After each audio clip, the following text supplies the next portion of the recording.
Back to Tony and Casey's Best of Food and Wine on Smooth and Easy. CL 650. When the moon hits your eye like a big pizza pie, that's amore.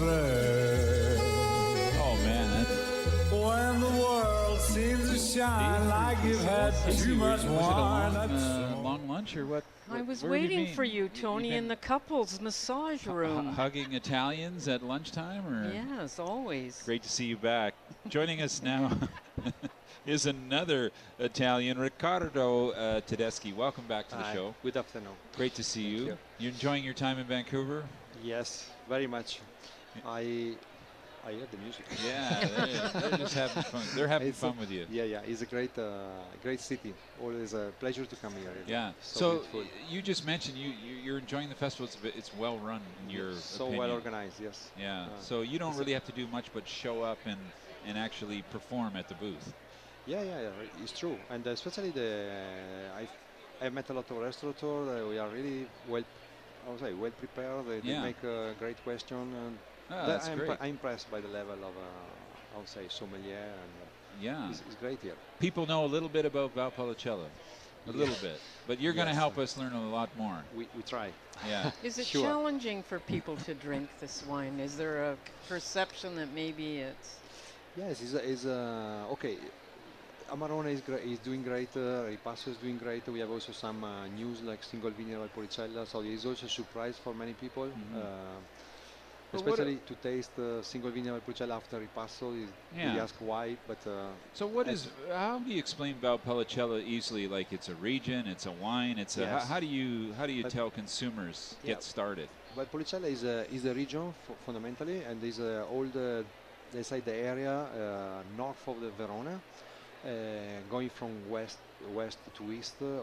They are about 8,000 hectares of DOC of the appellation, and we are based as a winery in the classical area, so it's the geographical historical Valpolicella, but we have also vineyard in the east side, in Maternigo. And what I like to say, everything on all our vineyards are on the slopes, which I On the hillsides, think can give really the best on our grape variety, with our grape varieties. And there are several styles of Amarone too, that are of Valpolicella that people might need to know. Yes, both style we have young, fresh Valpolicella, which is enjoyed especially in the area. Then we have we have Superiore, that means that it's being aged, that is started from I would say little richer content of sugar in the grapes. And then we have Ripasso. And now we are trying to create a new category of very important Valpolicella, like the single vineyards. Yeah. Then we have the Amarone, and also in Amarone we have the Riserva, which is aged at least 4 years. So you brought 2 wines today. Yes. Which wine do you want to start with? We started with the Maternigo, which is so this is a single vineyard Valpolicella. Yes. So it tells the story of the year, I would guess. Whatever you get in the vineyard is what we get in the bottle. Yes. So the Maternigo, first of all, I want to say is a sort of challenge for us. Was quite important investment for us in 2000. We did in 2006, so it's something new. It's 31 hectares, but only 3 are dedicated to produce the Maternigo Valpolicella. It's a place very inclined, very sunny, very hot. The soil is quite warm. But on the other side, we have the wind running north to south. That is quite cold because it comes from a valley that is where there is a village they call Giazza, who means ice. I can understand. And at the end, is an area that, where the soil is very rich in micro elements, and we have a great concentration of aromas. So I like Maternigo because it has really deep aromas, very complex. Yeah, it's quite aromatic, when you smell it. There's some jalapeno there. There's a lot of interesting. A lot of things, yes. Yeah, a lot of things going around. And some sweetness too, like some ripeness, which I like. Yeah, actually, I was going to say that is a sort of late harvest. We try because the cold wind, we are able to preserve the grapes from disease. We are able to do so a late harvest fundamentally. It hangs for a long time. And the grapes ripen a little longer. They dry a little on the vine, and so we can get this kind of sweet extract. Yeah. But the important things of Mattarino is that it maintains the acidity very well, the freshness. So the texture also is very interesting. It's very food-friendly wine. I think you can compare with many dishes. Sure, for sure. Hey, our guest is Riccardo Tedeschi. He joins us today, by the way, since 1630. On the good side of the hill. I like that. That's kind of a cool way to describe your winery. Yeah, because our grapes are, let's say, quite difficult from one point of view, because they are quite, they can make a very light wine. So the first move my family did was just to invest in vineyard located on the slopes. So the poor, let's say, dry soil of the slopes allowed more concentration in the grapes and consequently in the wine. And 1630 is, we used to make wine only for the wine bar my family used to run. Yeah. So my grandfather was the first man to trade wine, to sell wine in big, small barrels and demijohn to other wine bar. And my father instead is the man who really started to bottle the wine, to introduce almost all the label we produce now. Me and my sister, we are continuing the tradition. Actually, my father was one of the first to introduce the idea of a single vineyard Amarone, in the Amarone. Wow. And me and my sister, we are trying to do the same with the Valpolicella, with this, and also Valpolicella Fabbriceria. Great. So let's go to the Amarone. This is the big boy. Yes. Tell us a bit about Amarone. This is a wine that you can age. Sure, it's Amarone have quite a long life. We make an elegant, balanced style of Amarone.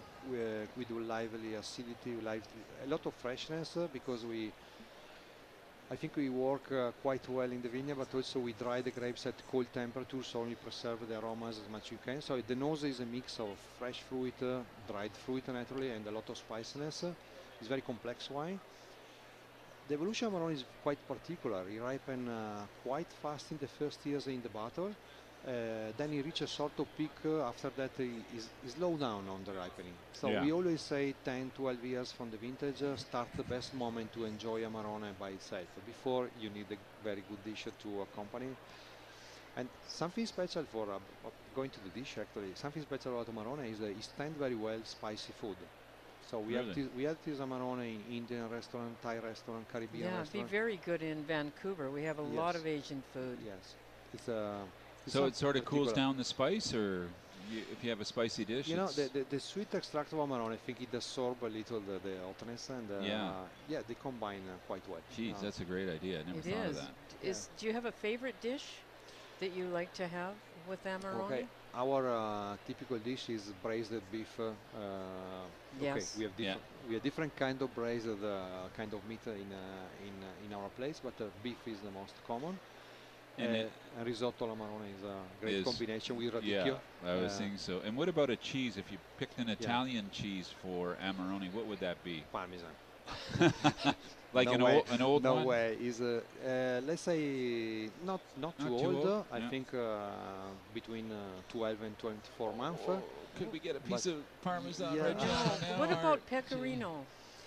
Pecorino it can stand very well, but depends also on the. Okay, Pecorino probably yes. Every vintage. If you have an Amarone that have a little more residual than usual, I like also with blue cheese, with goat cheese. Yeah, Pecorino. By the way, the saltiness of Pecorino can work very well with the sweetness also of. Because not all red wines go with cheeses. Yes, actually, because the richness also in alcohol, because it's 16 degrees this wine, although I think you don't feel very much in the mouth, it's very balanced. It also cleaned the mouth also very well from the richness of the cheese. So it's one of the best red wine for me, from my point of view, for cheese. Now, there's another style of Amarone. We don't have it here in front of us, the Ricciotto, which is even that's a longer hang time, and you dry those grapes. Yes, we dry. Let's say we select the part of production which is the most rich. We try to select the smaller bunches that we call richer in dialect, from that name we get the name Ricciotto actually. And so it's like it's a very picky selection of grapes, and then we longer dry the grapes, so we get such a concentration that we have then a quite big residual of sugar. Yeah. What I like to say, our style of recioto is there is sweetness, but there is also a big structure behind. Yeah. So you don't feel Not too just sweet, a super sweet wine. Yes, right. Yeah. Yeah. And Well- how long would you age this Amarone? In the barrel, we Yes. age a couple of years, then 6 months in the bottle. And then I the would like to consumer could keep it for more than a decade, I would guess. 20, 25 years for Wow. sure. Yeah. And the single vineyard Monteolmi 30, 35, so it's a really a long life. Fantastic. We've been talking to other Italians about people visiting the region. Can people Right. visit Tedeschi Yes. and see Yeah. everything up close? Yes, we are very welcome. We are very close to a wonderful city. Unfortunately, I don't live in the city, but Verona for me is a wonderful city. Yeah. And there is also like Garda close. Valpolicella itself, I think, is still very good to enjoy. There are It's good good restaurants. tourism, good touristic place. Yes, we have really good spot to see. And do you it's need very a beautiful. reservation to visit the winery? Yeah, that's the best way to contact us through email, through the website, and everybody's very welcome. Thanks. Riccardo Tedeschi has been our guest now since 1630 on the good side of the hill. That is the kind of thing, Art. You got to put that on your card, Art, the producer, since I'll have to come up with my own now. on the good side of the street or something. Is it trademarked in Canada? Because maybe I can take I that. think it's trademarked. In fact, I know it's trademarked. Riccardo, enjoy Thank you. Vancouver. Thank you very Great to much. catch up with you. We love your wines. Oh, by the way, I should mention that the Maternigo, the single vineyard Valpolicella, the 2012, is available in Vancouver.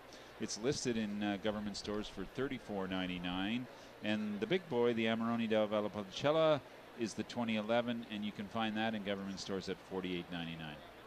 Thank you very much. Ciao. Thanks. Thanks for this Thank you. wonderful moment. Thanks. Beautiful. Lots more still ahead on the Best of Food and Wine. We're coming to you live from the floor of the Vancouver International Wine Festival on an extremely busy Saturday afternoon.